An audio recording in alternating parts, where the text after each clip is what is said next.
Halo, Ya Pak. Ya Pak. Ya Pak. Pak. Paknya udah nampak? Nampak Pak. Oke. Ini sudah jumlahnya 43 yang aktif. Dari jumlah yang ada, berapa semuanya mahasiswa untuk kelas D? 46 Pak. 56. 46 Pak. 46 Pak. Berarti jumlahnya kurang 4 orang lagi ya? Ya Pak. Ada yang belum bisa masuk Pak. Ya. Nah, udah WA tadi, udah saya kirim kembali. Kan tadi ada masalah. Ini, oke, nggak ada masalah. Mudah-mudahan nggak ada kendala. Ya Oke, semua ya. Ya Pak. Assalamualaikum warahmatullahi wabarakatuh. Waalaikumsalam warahmatullahi wabarakatuh. Selamat siang. Yang Pak. Mudah-mudahan semuanya dalam keadaan sehat walafiat. Amin.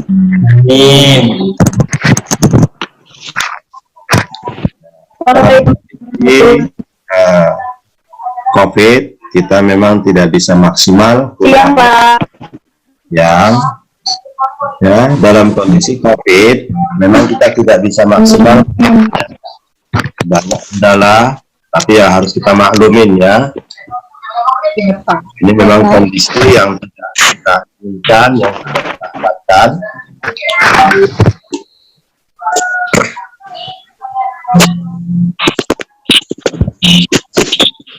Oke, untuk pertemuan pertama kali ini kita materinya masih sebatas kontrak kuliah.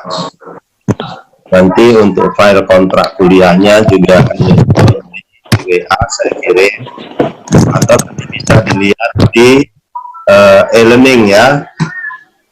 Iya Pak.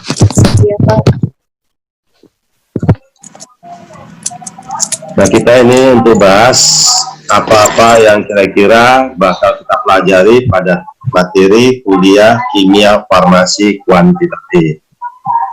Halo Samsul, sehat? Ya. Sehat Pak. Ya Pak. Kalau namanya jelas gini kan saya gampang nyapanya daripada nama pakai singkatan-singkatan, ya. Nah itu keuntungannya. Oke, mata kuliah kita kimia farmasi kuantitatif. Nah di sini kita harapkan, ya, kita inginkan ada manfaat dari kuliah kimia farmasi kuantitatif.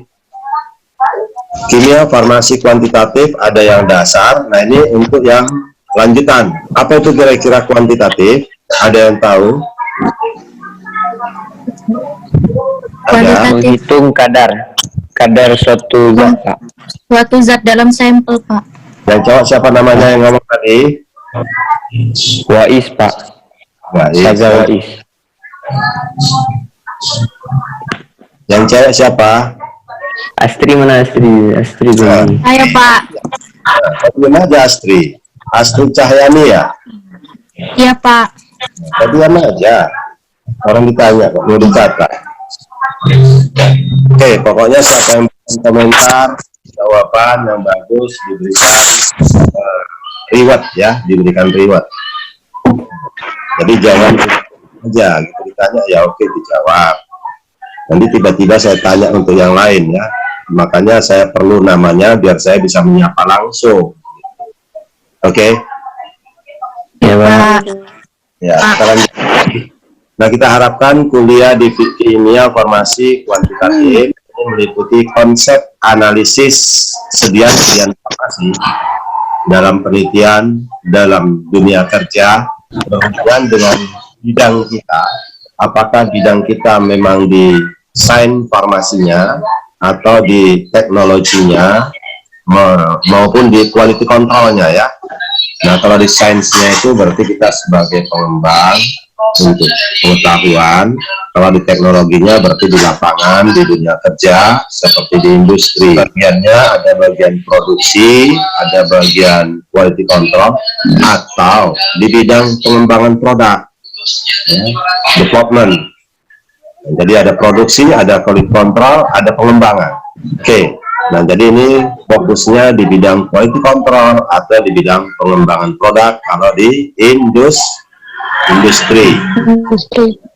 Tinggal tergantung sama kita, minat kita mau di bidang apa, di industri, di pemasaran, atau di bidang produksi. Nah, kalau di bidang produksi, kalau di industri nanti quality control tetap diserahkan ke bidang quality control, bukan kita tanganin. Ada bidang, ada yang mau sendiri,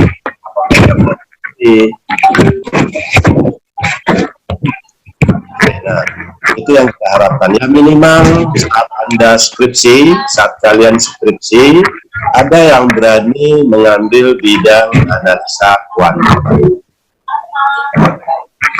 Ini merupakan bidang yang sangat luas, tidak terbatas, dan lebih banyak kita itu memodifikasi, membuat metode itu lebih baik dengan dasar-dasar konsep-konsep yang sudah kita pelajari. Oke, nah itu yang kita harapkan, yang kita inginkan dari hasil kuliah. Nah, kemudian deskripsi mata kuliahnya. Mata kuliah yang kita pelajarin ini, kita mempelajari mengenai teori tentang titrasi asam basa.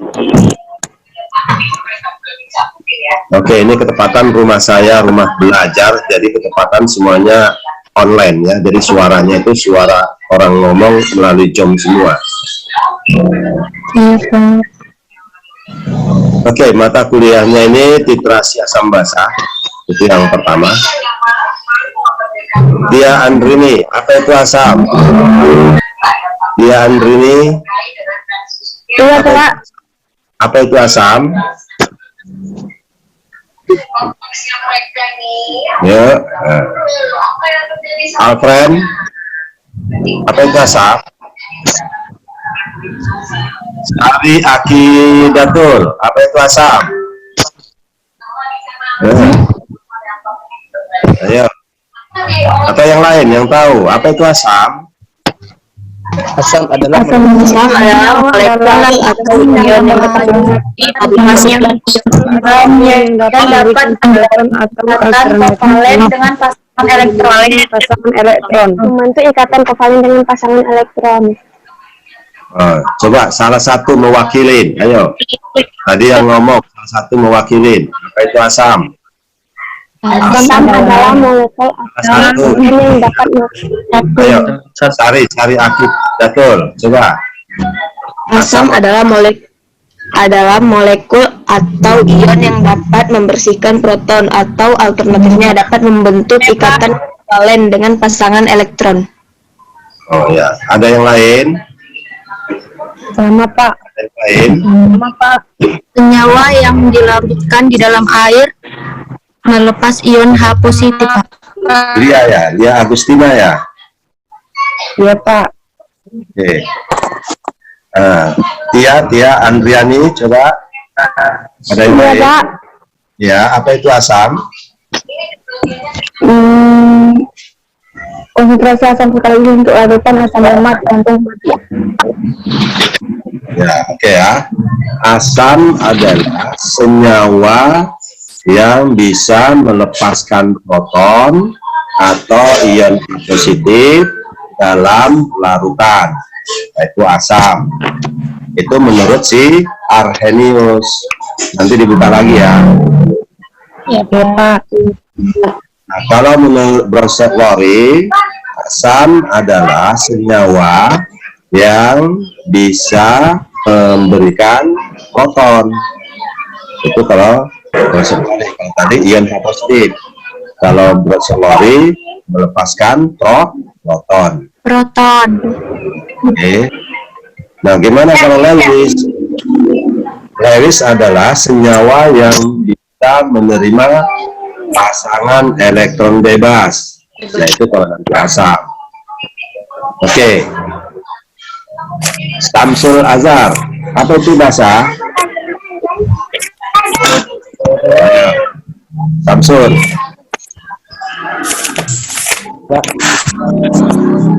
Masa ditanya langsung hilang.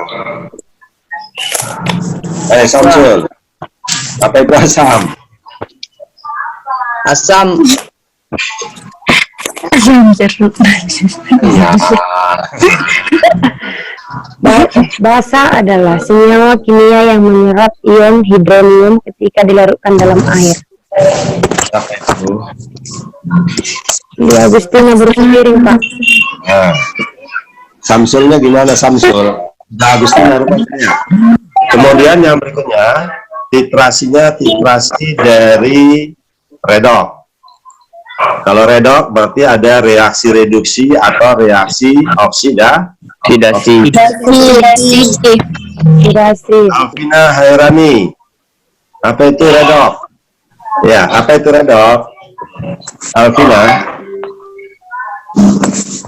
Reaksi redok adalah reaksi kimia yang menyebabkan adanya perubahan bilangan oksidasi pada suatu unsur maupun molekul. Iya. Jadi udah sarapan? Bapak. Iya, mana suaranya? Apa itu reduksi?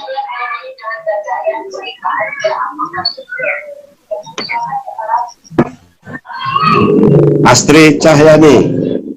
Saya Pak, Ya, apa itu reduksi?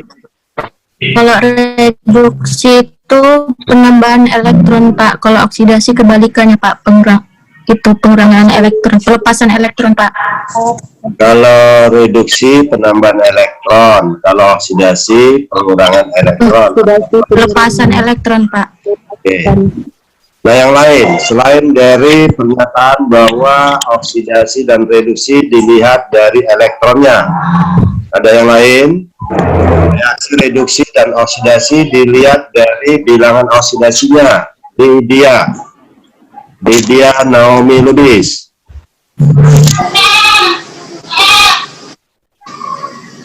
Lydia, gimana Lydia?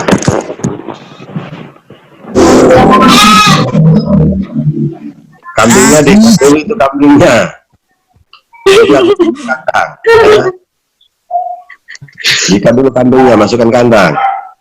Jadi sembelih. Sembelih, boleh.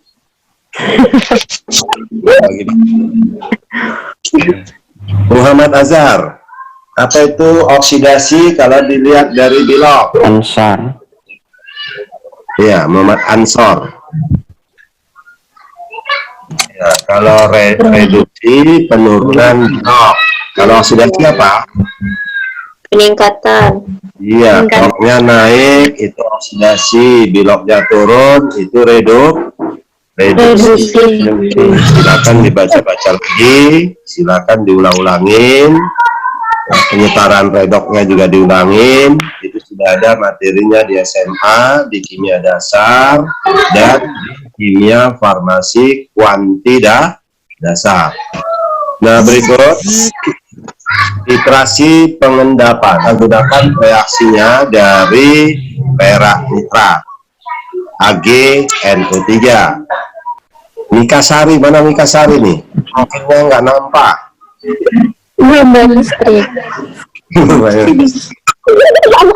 Oktannya habis. Rika Utami. Ini 2 orang ini fotonya ya. Mana orangnya? Ya. Alif yang rusak ya. Iya Pak. Nah, kita lanjut. Kemudian kita lakukan titrasi berikutnya. Selain dari pengendapan, kita lakukan pembentukan kompleks atau titrasi kompleksometri. Ya. Titrasi kompleksometri kita gunakan senyawa-senyawa yang bisa kompleks seperti senyawa dari logam transisi. Logam alkali, ada logam alkali tanah, ada logam transisi. Ayo Muhammad Fadil, apa yang mana itu logam transisi? Coba kasih contoh satu logam transisi Fadil. Besi. Fadil, kok suaranya cewek? Ah, ya. Ini baru bangun ya, Badin? Nah, cowok suaranya jadi cewek. Wais mana? Ya, Pak. Wais mana Wais ini? Ada nih, Pak. Oke. Coba Wais. Ya, Pak. Unsur transisi, logam transisi. Logam transisi ya, Pak. Iya. Yang mana itu logam transisi? Salah satu ya. Nggak usah semua. Fe, Pak. Fe. Nah, tadi udah lo Besi. Fe. Selain besi, selain Fe apa? Kobalt. Iya, lanjut. Kalau di dalam senyawa obat yang ada logam transisi, salah satunya dalam vitamin ya. Neurobion. Neurobion itu ada vitamin B1, B6, B12. Vitamin yang ada dalam neurobion itu vitamin apa yang ada logam transisinya? B1. B12. B12. Ya, B12. B6 kan gitu ya. Ya.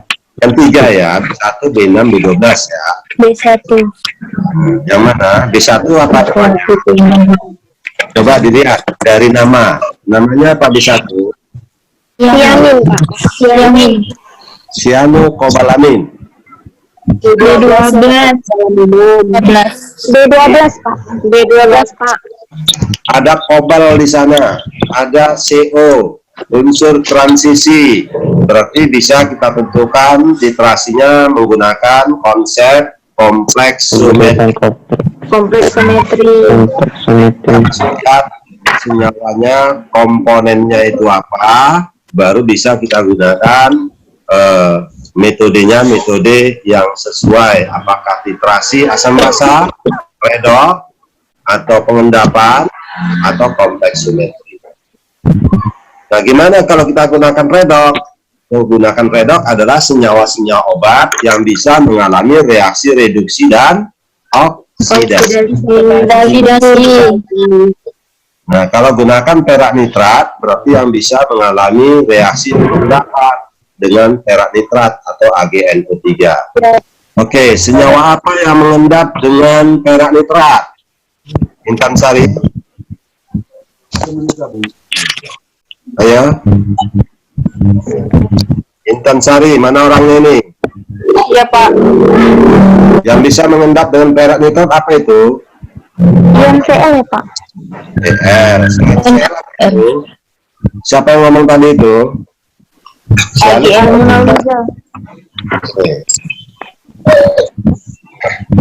Selain dari ion Cl, siapa ionnya? Dengan bromida, Pak. Bromida, ya siapa itu? Dina Yolanda, Pak. Oke, Yolanda. Dinda Aulia.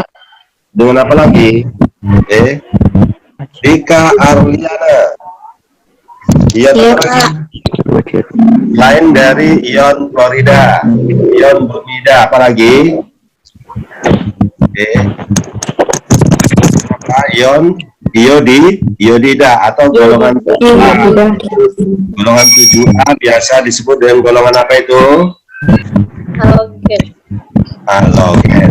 Dan yang terakhir kita lakukan dengan menggunakan instrumen spektrofotometri. Nah, di sini kita menggunakan instrumen. Kalau zaman now sudah bagus, ya, kita cukup scan. Yang penting kita di sini membuat konsentrasi yang bisa terdetek, yang bisa diamatin, yang bisa di scan dengan spektrum, sehingga memberikan panjang gelombang tertentu dan absorbansinya harus berada pada rentang tertentu 0,2 sampai 0,8. Kalau di bawah 0,2 kurang bagus, di atas 0,8 juga tidak bagus. Nah, ini tadi mahasiswa yang sudah penelitian di Palembang, ketepatan nggak bisa ke Medan, ya, lagi lockdown. Sebentar lagi selesai, sudah penetapan kadar sekarang menggunakan spektrofotometri. Jadi spektrofotometri bisa Anda kerjakan di mana saja, di laboratorium mana saja, tidak harus di kampus kita. Ya, di kampus kita memang sudah ada. ya. Kalau memang bisa di kampus sendiri ya lebih baik, ya. Tapi selama lockdown ini kalau ada yang penelitian silakan, di luar nggak ada masalah. Kita lanjut. Nah itu untuk deskripsi mata kuliah yang bakal kita pelajarin secara umum, secara universal. Topik-topiknya yang bakal kita bahas nanti, yang pertama analisa kuantitatif asam basah yang pertama. Nah ini masalah konsentrasi, membuat larutan, mengencerkan larutan. Silakan nanti dibuka materi kimianya, apakah kimia dasar yang di farmasi atau kimia farmasi kuantitatif dasar, pelajarin supaya lebih gampang, lebih mudah, lebih paham. Gimana cara kita membuat larutan yang padatan, gimana cara kita membuat larutan yang cairan. Nah ini yang bakal dipelajari. Kemudian nanti di sini kita baru bisa dapatkan mana larutan standar primer, mana larutan standar sekunder.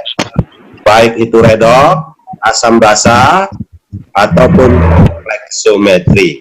Kecuali yang terakhir, yaitu untuk spektro, kita tidak ada istilah larutan baku primer atau baku sekunder.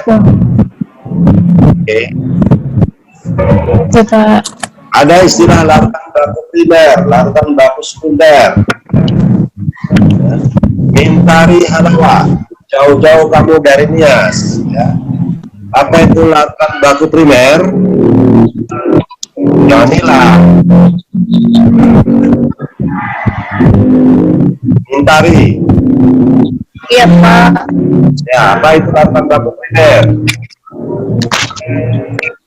Larutan yang mengandung zat padat murni, Pak.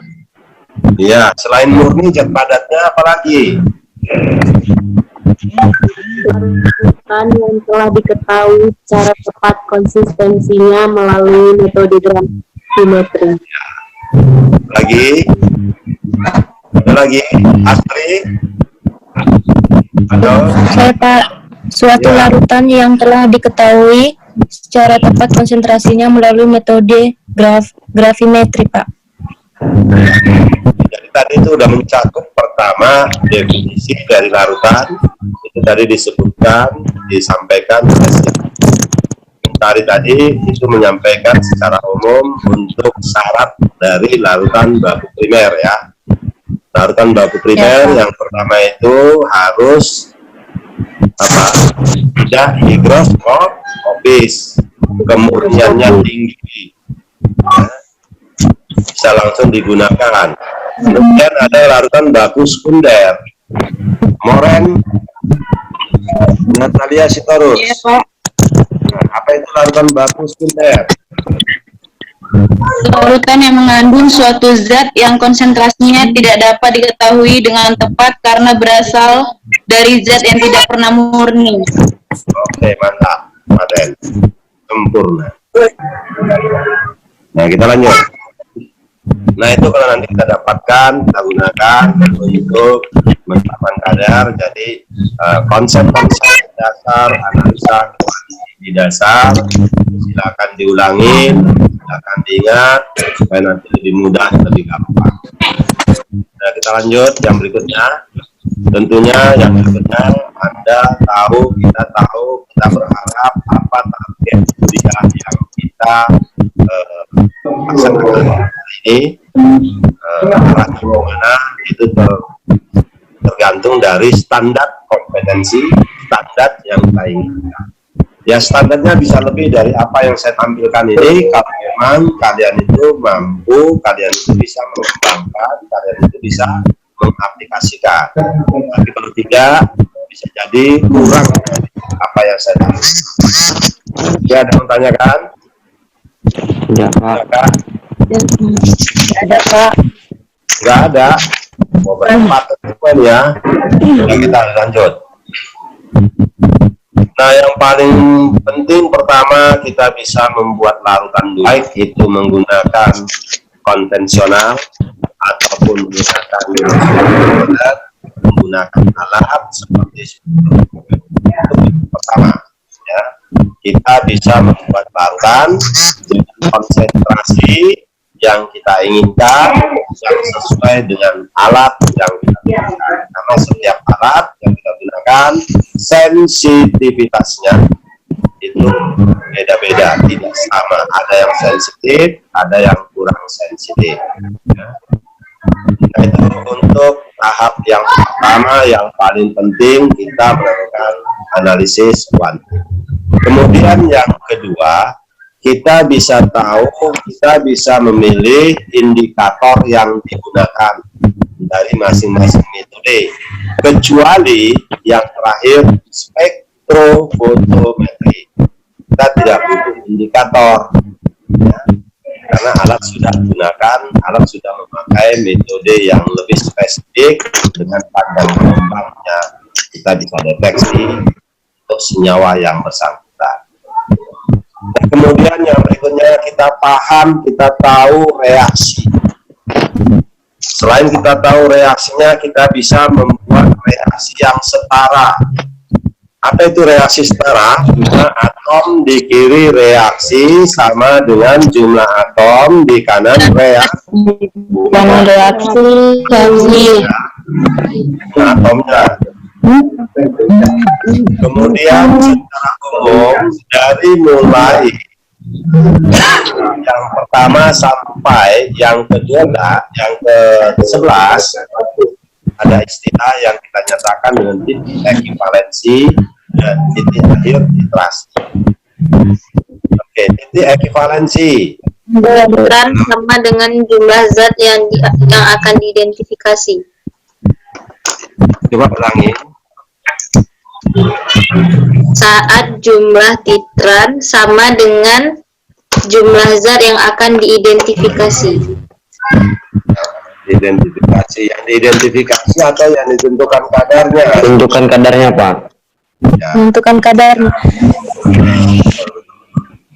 Oke, nah yang terakhir disebut dengan titik akhir titrasi. Ahmad Farezi. Apa itu titik akhir titrasi?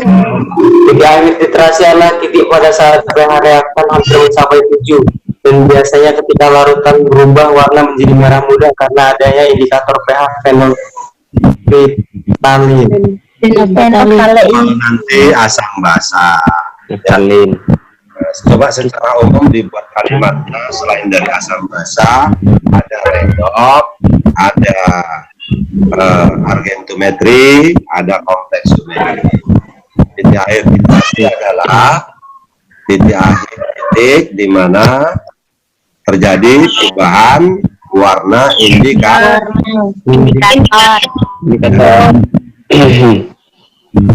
Jadi tidak hanya merah ya, atau merah jambu karena kita gunakan BP.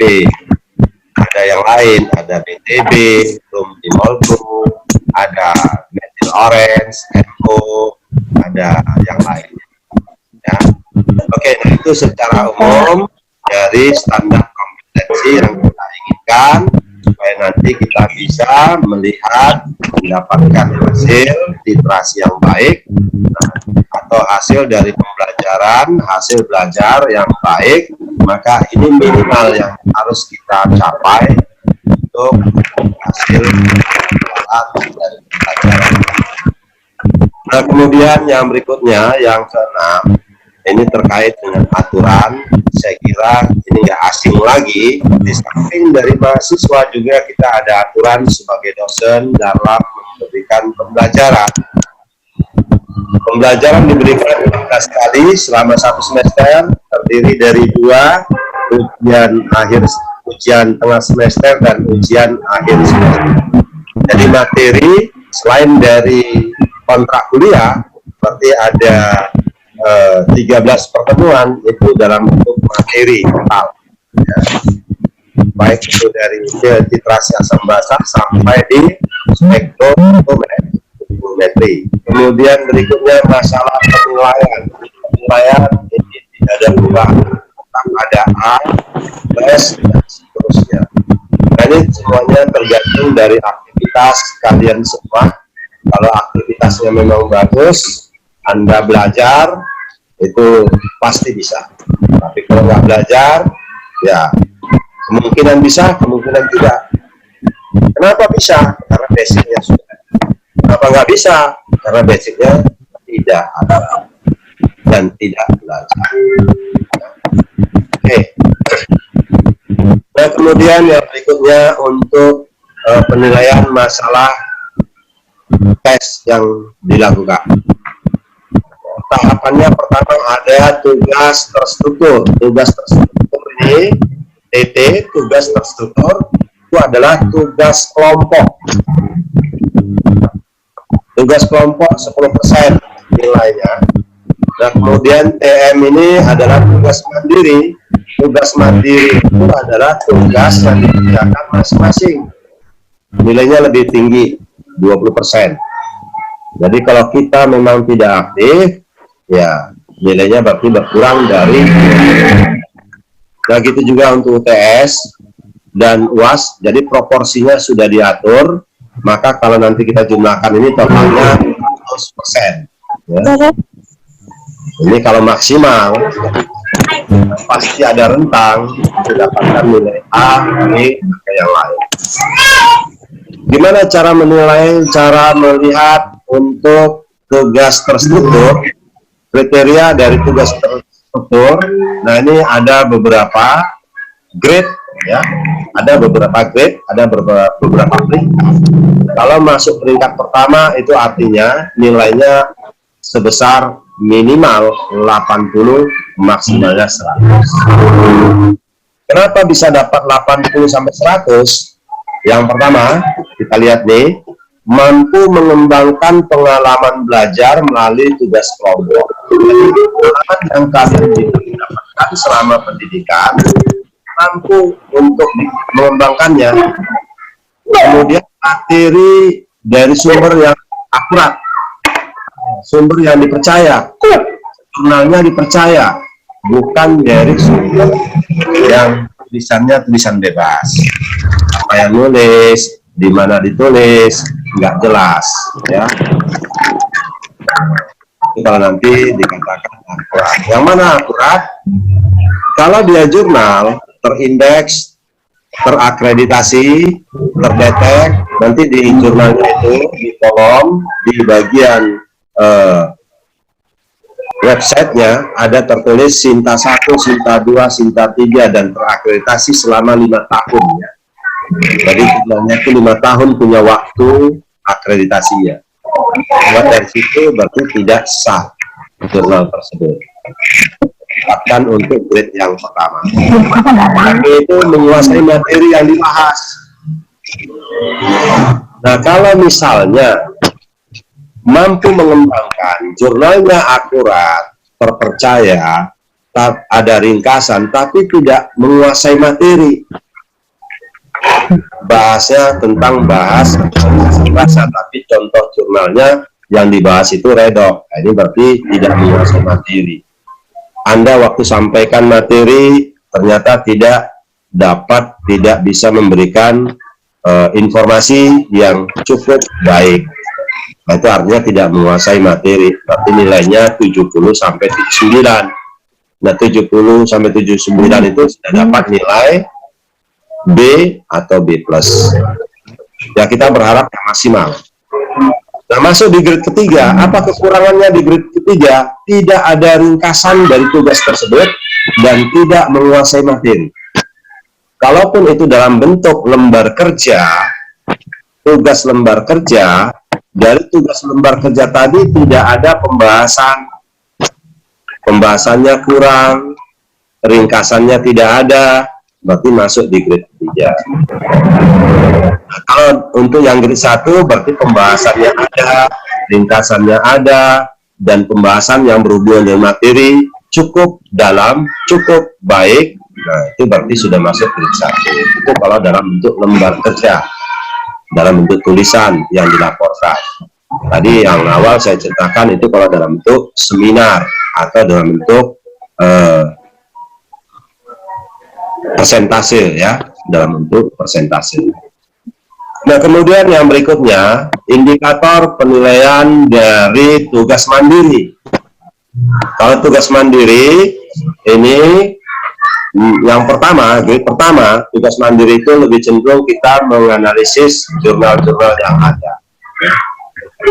Yang pertama, mampu menelusuri artikel ilmiah nasional. Nah, itu kalau nanti kita dapatkan untuk tugas mandiri. Ada ringkasan, memberikan pembahasan yang baik, berarti dapat grade pertama. Nah, kalau ringkasan ada tapi tidak ada pembahasan, berarti kita dapat grade yang kedua. Farida Anissa, mana orangnya nih? Faiz, Yudi. Nggak nampak ini. Ruth Mini Siritonga. Iya. Nika Sari. Mana ini Nika Sari? Bukan aja ini orangnya entah kemana ini ya. Sarah Basari. 4 dan 5 nggak perlu saya bahas. Ya, kalian sudah paham sendiri. Tangannya cukup banyak. Dan kemudian untuk aturan UAS dan UTS. Tes bahan obat. Berarti kalian sudah pernah gunakan aplikasi yang digunakan dalam ujian UTS dan UAS. Ini nanti ada juga untuk sosialisasi kembali, supaya nanti tidak lupa, tidak salah dalam. Oke, ada pertanyaan?